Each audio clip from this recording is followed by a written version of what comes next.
नमस्कार दोस्तों, good morning. मेरे इस YouTube चैनल पे आपका हार्दिक अभिनंदन, आपका स्वागत है। चलिए दोस्तों, शुरू करते हैं अपना अगला टॉपिक। पीछे अपन ने पढ़ा था, मौर्य वंश के बारे में अपन पढ़ रहे थे। उसमें मौर्य वंश की जानकारी के स्रोत हैं। मौर्य वंश का संस्थापक जो शासक है, भारत का प्रथम जो राष्ट्रीय शासक है, प्राचीन भारत का जो गुरु है चंद्रगुप्त मौर्य, और उसके बेटे बिंदुसार के बारे में अपन ने पढ़ लिया था। आज अपन बात करते हैं भारत के नहीं अपितु विश्व के महानतम शासक अशोक के बारे में आज अपन बात करेंगे। अशोक बिंदुसार का बेटा था और बिंदुसार के बाद 273 ईसा पूर्व में वह मगध का शासक बनता है और 232 ईसा पूर्व तक वह मगध का शासक रहता है। तो चलिए अपन थोड़ी सी बात करते हैं अशोक के बारे में। अशोक के अलग अलग नाम मिलते हैं, बहुत सारे नाम मिलते हैं अलग अलग स्रोतों में। ऐसी जानकारी मिलती है कि बिंदुसार अपने बाद अपने बड़े बेटे सुसीम को मगध का शासक बनाना चाह रहा था।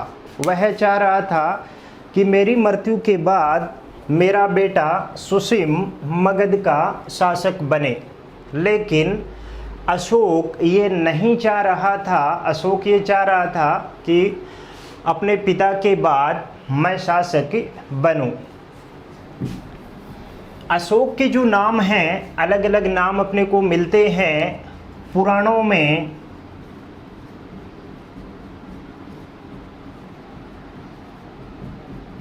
अशोक वर्धन इसका नाम मिलता है।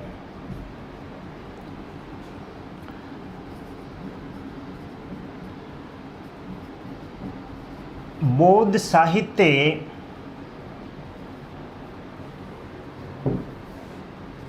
व अशोक के अभिलेखों में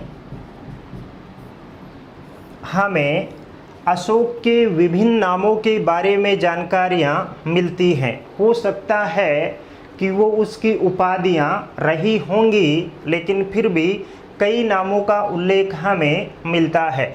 अशोक के बारे में या मौर्य वंश के बारे में पीछे अपन ने बात की थी कि अपने को जानकारी मिलती है ब्राह्मण साहित्य, जैन साहित्य, बौद्ध साहित्य और अशोक के अभिलेख, या अपन यूँ कह सकते हैं कि पुरातात्विक जो स्रोत हैं उनसे अपने को मौर्य वंश के बारे में जानकारी मिलती है। यहाँ पे अशोक की अगर अपन बात करते हैं तो पुराणों के बारे में अपन ने बात की कि पुराणों में इसका नाम अशोक वर्धन मिलता है, लेकिन बौद्ध साहित्य और अशोक के जो अभिलेख हैं वहाँ पे अलग अलग नाम मिलते हैं। अशोक का जो जीवन है उसके बारे में प्रारंभिक जो जानकारी है, महावंश नामक जो बौद्ध ग्रंथ है और सिंहली जो अनुश्रुतियाँ इसमें मिलती हैं, वहाँ से अपने को मिलती है अशोक के जीवन के बारे में जानकारी। वहाँ पे यह जानकारी मिलती है कि अशोक ने अपने पिता बिंदुसार की मृत्यु के बाद अपने 99 भाइयों की हत्या करके राज सिंहासन प्राप्त किया था। यह जानकारी मिलती है सिंहली अनुश्रुतियों और महावंश नामक जो बौद्ध ग्रंथ है उसमें से। इसके अलावा अन्य जो बौद्ध साहित्य है, जिसमें लामा तारानाथ है, उसका जो विवरण है उसमें भी हमें ये जानकारी मिलती है कि अशोक ने शासक बनने के लिए अपने 6 भाइयों को मारा था। कहीं पे कोई जानकारी मिलती है, कहीं पे कोई जानकारी मिलती है। अब ये बात सत्य भी है। सत्य कैसे है कि बिंदुसार की मृत्यु है 273 ईसा पूर्व में होती है, जबकि अशोक का राज्याभिषेक है वो 269 ईसा पूर्व में होता है। तो ऐसा माना जाता है, इतिहासकारों का ये मानना है कि ये जो समयांतराल है 273 से 269, 4 वर्ष का ये जो समय है, इस समय के दौरान बिंदुसार के जो पुत्र हैं उनकी संख्या जितनी भी रही होगी, लेकिन उनके मध्य सत्ता के लिए आवश्यक रूप से संघर्ष हुआ होगा। और ये जो काल है, इस काल के दौरान अशोक ने सभी प्रतिद्वंदियों को समाप्त करके और मगध की सत्ता प्राप्त की थी।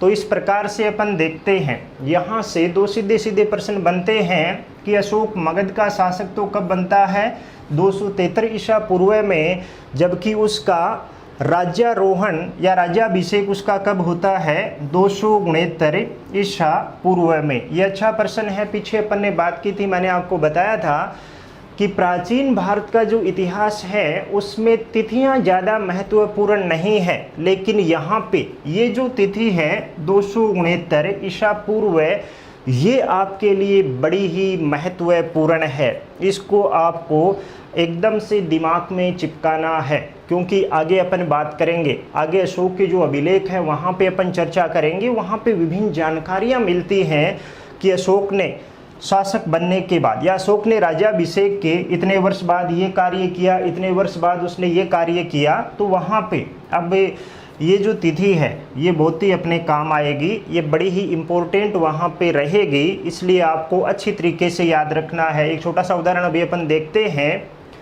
कि अशोक ने कलिंग को अपने राज्यारोहण के 8 वर्ष बाद, अपने राज्यारोहण के 8 वर्ष बाद जीता था, यानी 9वें वर्ष में उसने जीता था। तो वो तिथि कितनी होगी, अब अपने को पता है कि अशोक का राज्याभिषेक 269 ईसा पूर्व में हुआ था। तो कलिंग का युद्ध कब होगा, 261 ईसा पूर्व में। ऐसे ही और भी बहुत सारी तिथियां होंगी, बहुत सारी घटनाएं होंगी, वहाँ पे अपने लिए ये तिथि बड़ी ही महत्वपूर्ण रहेगी। अब एग्जाम में सीधा प्रश्न नहीं पूछा जाएगा कि अशोक शासक कब बना या अशोक का शासनकाल कब से कब तक रहा, ऐसे प्रश्न यहाँ से नहीं पूछे जाते हैं, लेकिन ये जो तिथि है वो आपके लिए बड़ी ही महत्वपूर्ण है। अब अशोक के नामों की अपन बात कर रहे हैं कि पुराणों में उसका नाम अशोक वर्धन मिलता है, जबकि अशोक के जो अभिलेख हैं वहाँ पे अपन बात करते हैं देवानाम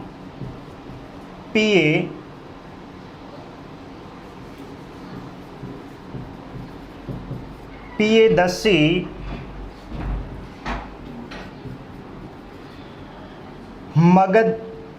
मगधाधिराज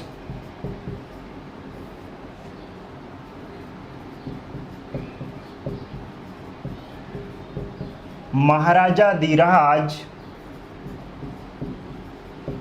बुद्धशाक्य, इस प्रकार के जो नाम हैं या जो उपाधियां हैं इनसे संबोधित किया गया है अशोक को। यहाँ पे ये जो नाम है आप कई किताबों में पढ़ते हो या दूसरी जगह पर आप देखोगे या और कहीं से आप पढ़ते हो और कहीं पे आप देखते हो देवानाम पियदस्सी, हो सकता है देवानाम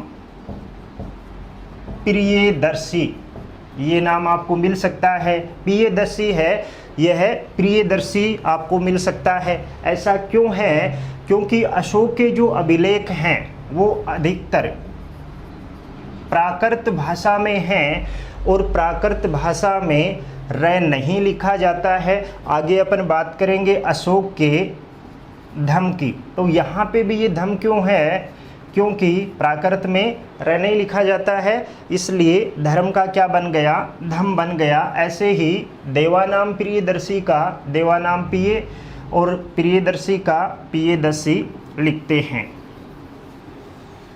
तो अशोक के नामों की अपन ने बात की, देवानाम पिय यानी देवताओं का प्रिय। तो इससे अपने को क्या जानकारी मिलती है, अशोक के बारे में अपन पढ़ते हैं, अशोक है वो प्रारंभ में कौन से धर्म का अनुयायी था, ब्राह्मण धर्म का।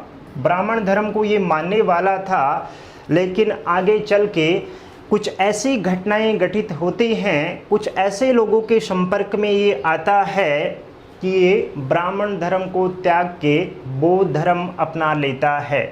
तो यहाँ पे ये जो नाम है ये अपने को दो जानकारी उपलब्ध करवाता है कि अब भी अशोक है उसकी आस्था पूरी तरीके से ब्राह्मण धर्म से समाप्त नहीं हुई है, और दूसरा ये कि जो हिंदू देवी देवता हैं उनसे अपने आप को अशोक पूरी तरीके से अलग नहीं कर पाया। प्रियदर्शी है, ये भी हो सकता है इसकी उपाधि रही होगी। मगधाधिराज, ये जो उपाधि है अशोक की, ये हमें राजस्थान में जयपुर के पास जो बेराट है वहाँ से जो भाम्बरू शिलालेख मिला है उसमें अशोक की ये उपाधि मिलती है।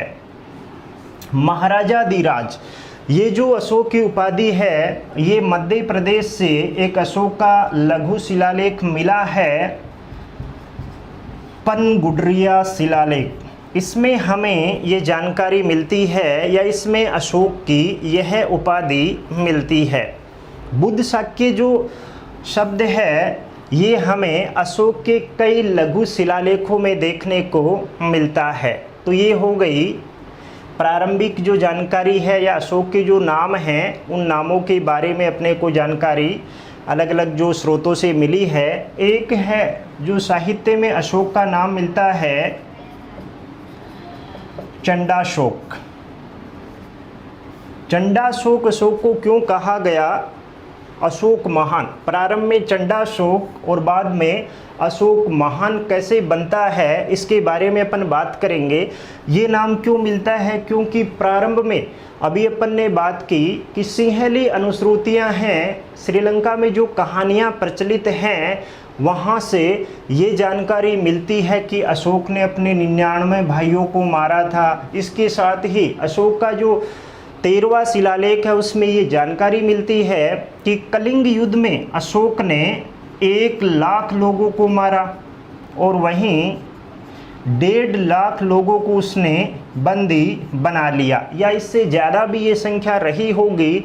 तो इतना जो क्रूर शासक है, इतना क्रूर जो व्यक्ति है वो बदल जाता है और क्या बन जाता है? अशोक महान, कुछ घटनाओं की वजह से। लेकिन प्रारंभ में इतना क्रूर व्यक्ति है इसलिए अशोक को साहित्य में चंडाशोक के नाम से भी संबोधित किया गया है। एक प्रश्न यहाँ से ये बनता है, देवानाम प्रिय, ये जो अशोक की उपाधि है, ये जो उपाधि अशोक ने ग्रहण की, ये ऐसा माना जाता है। अशोक के बारे में अभी अपन ने बात की कि अशोक के बारे में सर्वाधिक जानकारी अपने को कहाँ से मिलती है? अशोक के अभिलेखों से मिलती है। अभिलेख लिखवाने की जो परंपरा है वो अशोक ने कहाँ से ग्रहण की थी? ईरान से या फारस से। यहाँ का जो शासक था दारा ने अपने साम्राज्य में अभिलेख लिखवाए थे। अभिलेख लिखवाने की परंपरा उसने शुरू की थी और उसी से प्रभावित होके अशोक ने भी अपने राज्य में अभिलेख लिखवाने की परंपरा को शुरू किया था। तो ये हो गए अशोक के जो नाम हैं। ये जो देवानाम प्रियदर्शी की उपाधि है इसके बारे में भी ये माना जाता है कि ये उपाधि भी उसने ईरानी शासक दारा के प्रभाव की वजह से ही ग्रहण की थी। इसके बाद 2 और शासक होते हैं, एक मौर्य शासक दशरथ और एक श्रीलंका का शासक है तिस्स, उसने भी देवानाम प्रियदर्शी उपाधि ग्रहण की थी। तो अशोक की अपन बात कर रहे हैं कि कलिंग युद्ध है, किस प्रकार से उसने जीता था, किस प्रकार से वहाँ पे नरसंहार किया था, और उसके बाद अशोक है वो क्या बन जाता है? जैन बौद्ध धर्म का अनुयायी बन जाता है और हमेशा के लिए कलिंग युद्ध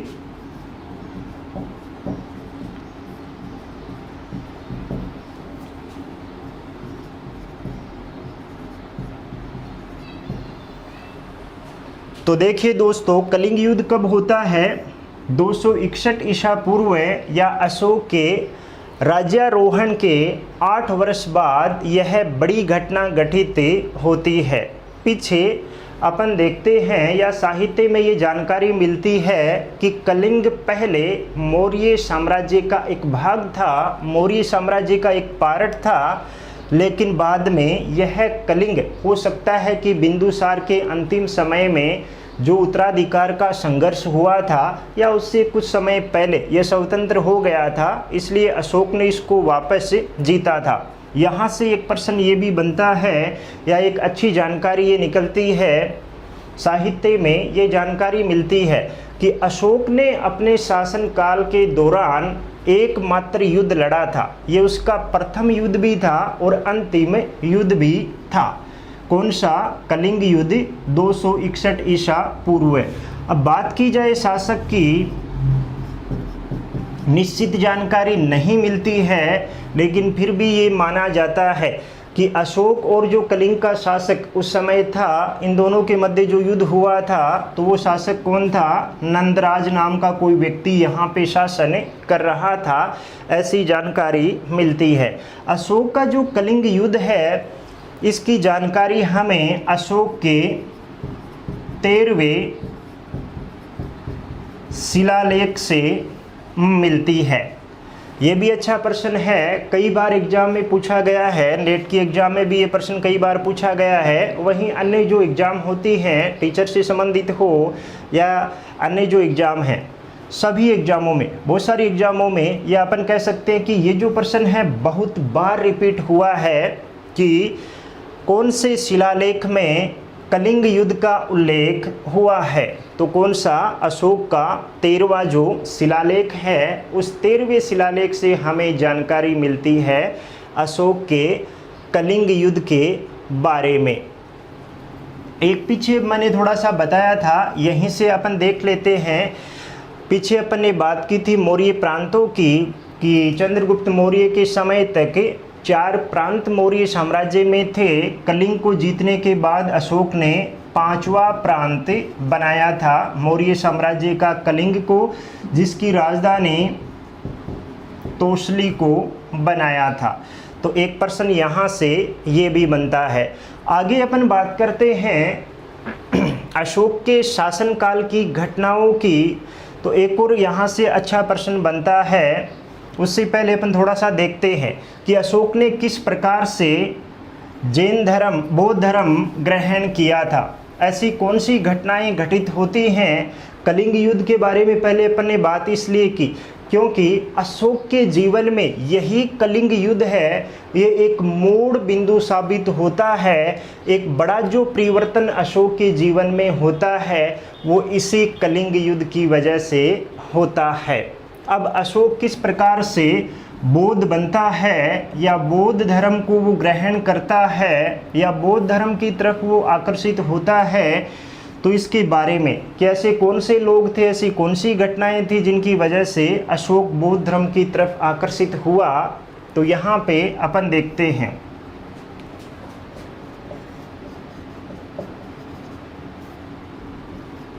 निग्रोध,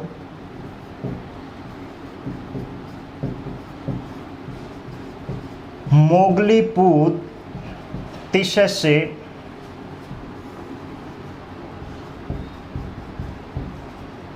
उपगुप्त, ये 3 नाम मिलते हैं।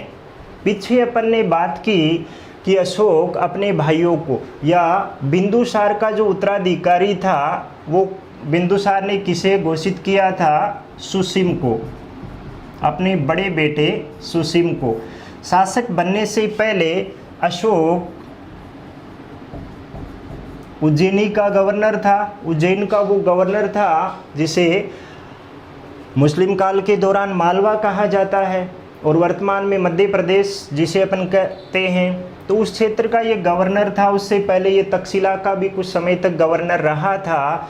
तो ये जो उज्जैनी है, यहाँ से ये आता है और आके जब इसको जानकारी मिलती है कि बिंदुसार बीमार हो गया है, सुसीम को ये मारता है और मार के राज सिंहासन प्राप्त करता है। उसके बाद कलिंग युद्ध की घटना होती है और कलिंग युद्ध में कलिंग को ये जीत भी लेता है। अब बताते हैं कि उस युद्ध के बाद इसका जो हृदय है वो परिवर्तित होना शुरू हो जाता है। अलग अलग जो स्रोत हैं उनमें अलग अलग जानकारियाँ मिलती हैं। कुछ स्रोतों में ये जानकारी मिलती है कि निग्रोध के प्रभाव से अशोक ने बौद्ध धर्म ग्रहण किया, जबकि कुछ स्रोतों में ये जानकारी मिलती है कि मोगलीपुत्तिशस के प्रभाव में आकर उसने बौद्ध धर्म को ग्रहण किया था, जबकि कुछ स्रोतों में ये जानकारी मिलती है कि उपगुप्त नामक जो बौद्ध भिक्षु था उसके प्रभाव में आके अशोक ने बौद्ध धर्म अपनाया था, बौद्ध धर्म उसने ग्रहण किया था। तो ये तीनों ही घटनाएं हैं। ऐसी जानकारी मिलती है कि अशोक एक दिन अपने राजमहल से बाहर की तरफ देख रहा था और वहाँ पे ये जो निग्रोध बताते हैं कि ये अशोक के बड़े भाई सुसीम का बेटा था। अभी छोटा है उम्र में, अपन जिस समय की बात कर रहे हैं, लेकिन ये बौद्ध भिक्षु बन गया था, बौद्ध धर्म की दीक्षा इसने ले ली थी और भिक्षु का ये जीवन व्यतीत कर रहा था। तो बताते हैं कि अशोक ने जब इस निग्रोध को देखा, इसके जीवन को उसने देखा, तो वो बड़ा ही प्रभावित हुआ और बौद्ध धर्म के प्रति उसका आकर्षण है वो बढ़ने लगा। बाद में मोगलीपुत्तिशस ये ऐसा माना जाता है कि अशोक का गुरु भी था और ये बौद्ध धर्म का भिक्षु या अनुयायी था। अशोक के समय में इसी की अध्यक्षता में तीसरी बौद्ध संगीति का आयोजन होता है। तीसरी बौद्ध संगीति जो कि पाटलिपुत्र में हुई थी, अशोक के समय 251 या 250 ईसा पूर्व में ये तीसरा बौद्ध सम्मेलन हुआ था। किसकी अध्यक्षता में? मोगलीपुत्तिशस की अध्यक्षता में। ये अशोक के शासनकाल की एक महत्वपूर्ण घटना है। पीछे अपन ने बात की थी कि पहला जो बौद्ध सम्मेलन है अजातशत्रु के समय हुआ था, दूसरा कालाशोक के समय, और ये जो तीसरा बौद्ध सम्मेलन है ये अशोक के शासनकाल में किसकी अध्यक्षता में होता है? मोगलीपुत्तिशस की अध्यक्षता में पाटलिपुत्र में 251 या कई जगह 250 ईसा पूर्व भी ये मिलता है। यहाँ पे तिथि महत्वपूर्ण नहीं है, मोगलीपुत्तिशस है, अशोक है और पाटलिपुत्र है। ये तीनों घटनाएं आपको याद रखनी है। तो बताते हैं कि इसी मोगलीपुत्तिशस के प्रभाव से अशोक बौद्ध धर्म के और ज़्यादा नज़दीक आ गया और बाद में उपगुप्त नामक जो भिक्षु है इसने अशोक को बौद्ध धर्म की दीक्षा प्रदान की। यानी अशोक प्रारंभ में बौद्ध धर्म की तरफ आकर्षित किसकी वजह से होता है? निग्रोध की वजह से। कुछ स्रोतों में ये जानकारी मिलती है कि ये सुसीम का पुत्र था, अब निश्चित नहीं है, लेकिन कुछ साहित्यिक स्रोतों में ये जानकारी मिलती है।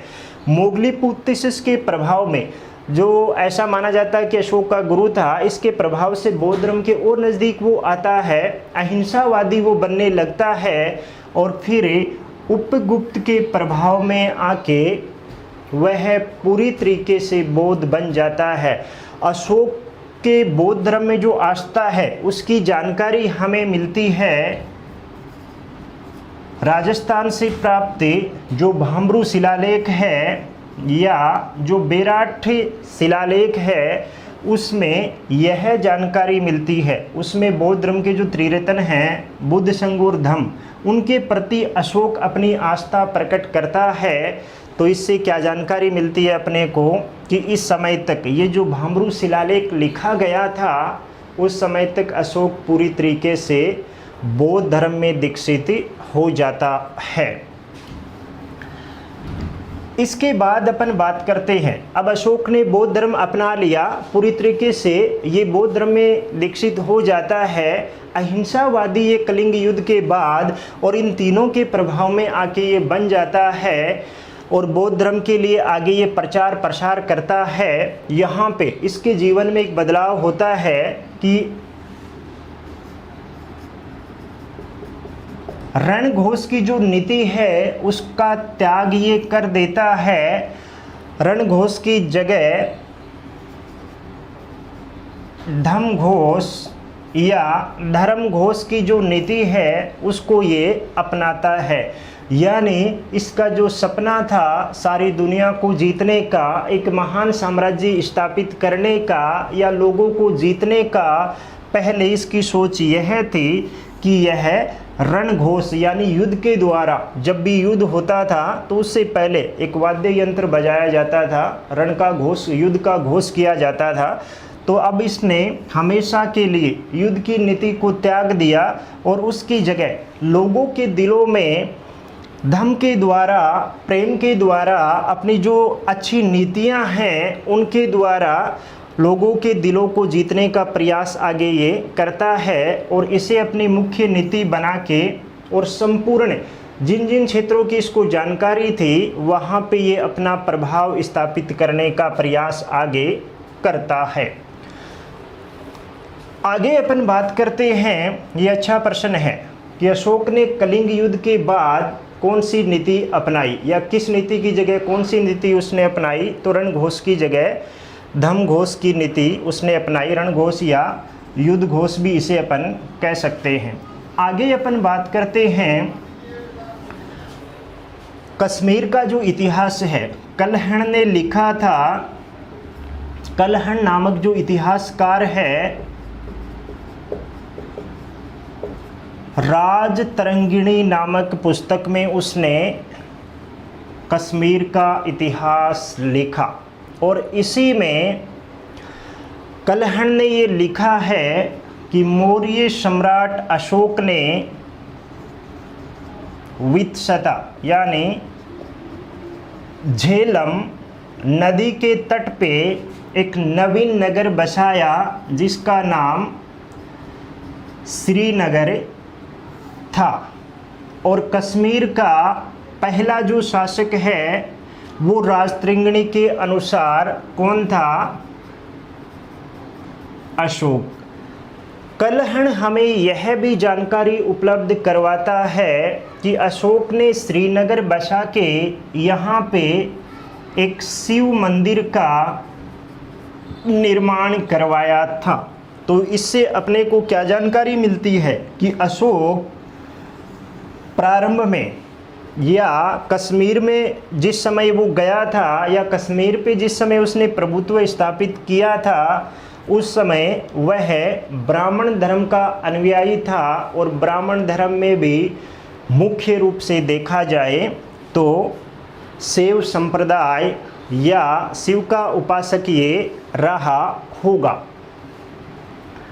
आगे अपन बात करते हैं तो बौद्ध साहित्य में यह भी जानकारी मिलती है कि नेपाल भी अशोक के साम्राज्य का या मौर्य साम्राज्य का एक पार्ट था, एक भाग रहा था।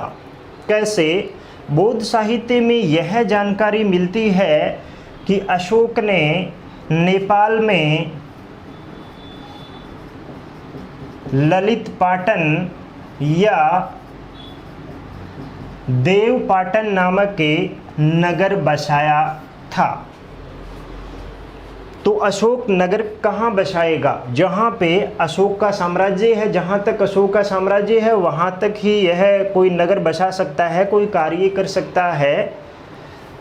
तो इस के आधार पे अपन क्या कह सकते हैं कि नेपाल भी अशोक के साम्राज्य में था। इसके अलावा यहाँ से एक अभिलेख, लघु शिलालेख, लघु स्तंभ लेख भी मिला है, रुमेनदेई स्तंभ लेख। उससे भी हमें ये जानकारी मिलती है कि यह क्षेत्र अशोक के साम्राज्य में था।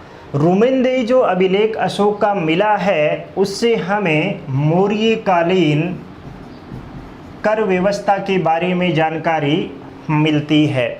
तो ये हैं अशोक के शासनकाल की कुछ घटनाएं या ये है मौर्य सम्राट अशोक। इसके बाद अपन बात करते हैं थोड़ी सी, तो अशोक बौद्ध धर्म का प्रचार प्रसार करने के लिए या इसी अपनी धर्म घोष की नीति के तहत अपने जो पड़ोसी राज्य हैं वहाँ पे ये प्रभाव स्थापित करने का प्रयास करता है। तो सबसे पहले भारत के जो पड़ोसी राज्य हैं, श्रीलंका है, बर्मा है, तिब्बत है या मध्य एशिया के कुछ जो क्षेत्र हैं, यूनानी जो राज्य हैं, वहाँ पे अपने धर्म प्रचारक भेजता है। यहाँ पे दो मुख्य रूप से हैं, इनसे संबंधित एग्जाम में कई बार प्रश्न पूछा जाता है।